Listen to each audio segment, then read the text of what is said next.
Somewhere out there, in the woods, the truth is being buried under official paperwork and cigarette smoke. In the fall of 1993, two unlikely agents partnered up and went in search of the truth. And TV got a little weirder, a little cooler, and a whole lot more paranoid. Welcome to Johnny Breaux Video. Always open, never ordinary. Always remember to be kind, rewind, and rediscover. Let's rewind all the way back to the beginning of The X-Files and take a look at its pilot episode. The X-Files premiered on Fox in September of 1993.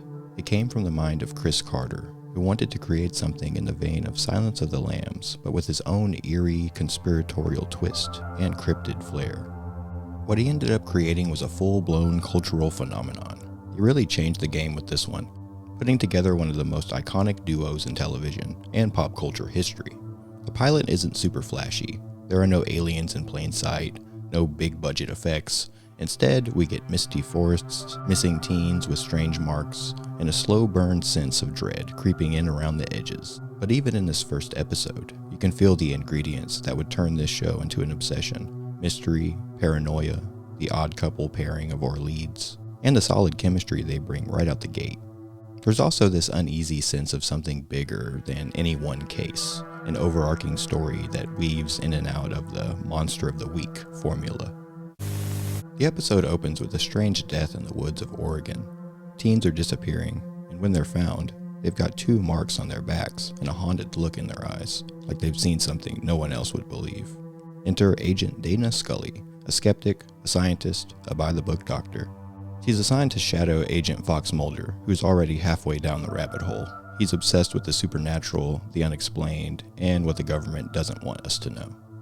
Mulder works the X-Files, unsolved cases linked to UFOs and other uncanny phenomena. Now teamed with Scully, they dive into the Oregon case together. The duo encounters strange events, time skips, lights flash. Things don't make sense, and that's exactly what Mulder expects. What's interesting is how even Scully, who's trained to rationalize everything, begins to second-guess what she knows. The pilot isn't on its nose about its mysteries, which is part of the magic. It doesn't spoon-feed you. It invites you to question things right along with them. What works about this pilot, still, after all these years, is how quietly confident it is. It's moody, it's grainy. It feels like it's unfolding in some sort of liminal space somewhere between Twin Peaks and Erie, Indiana. The chemistry between Mulder and Scully is immediate. Not romantic, but magnetic. Scully's intrigued by Mulder's obsession, even if she challenges him. And Mulder? He's eccentric, but he respects Scully's mind. That dynamic becomes the anchor of the entire series. The themes are loud and clear: belief versus doubt, science versus the unexplained, and the idea that the truth isn't just hidden, it's deliberately hidden. Visually, it leans into that Pacific Northwest gloom that defines the early seasons. Low lighting, misty trees, flashlights cutting through the dark. Feels like autumn year-round. An eerie, melancholy vibe that really works. And the score? Minimal, atmospheric, and iconic from the jump. It wraps the whole episode in that creeping, ominous energy you feel in your bones. Some standout moments? Mulder freaking out with childlike glee when they lose 9 minutes of time. That's classic Mulder. It sets the tone for his curiosity and obsession. The creepy cemetery scene with the strange corpse always stuck with me too. That thing haunted me as a kid. And then there's Scully checking her mosquito bites, thinking maybe she has the same marks as the victims.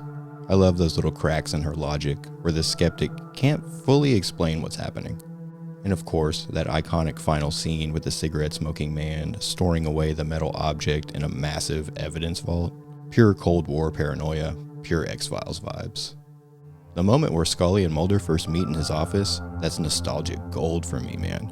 Watching these two iconic characters come together for the first time, knowing where their journey leads, man, it hits different. Rewatching this took me right back to being a kid. I always looked forward to the nightly lineup on Fox back then. Simpsons, Tales from the Crypt, The X-Files, good times.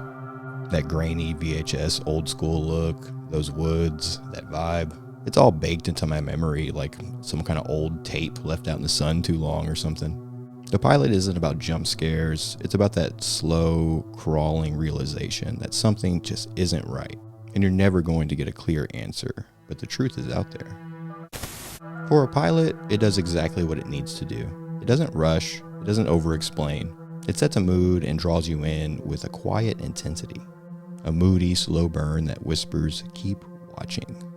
Next up, Season 1, Episode 2, Deep Throat. The conspiracy goes even further down the rabbit hole with this one. Thanks for stopping by Johnny Breaux Video, where we rewind the good stuff, rediscover the weird, and never skip pizza night. Always remember, be kind, rewind, and rediscover. I'm Johnny Breaux, and I'll see you next time, right here at Johnny Breaux Video.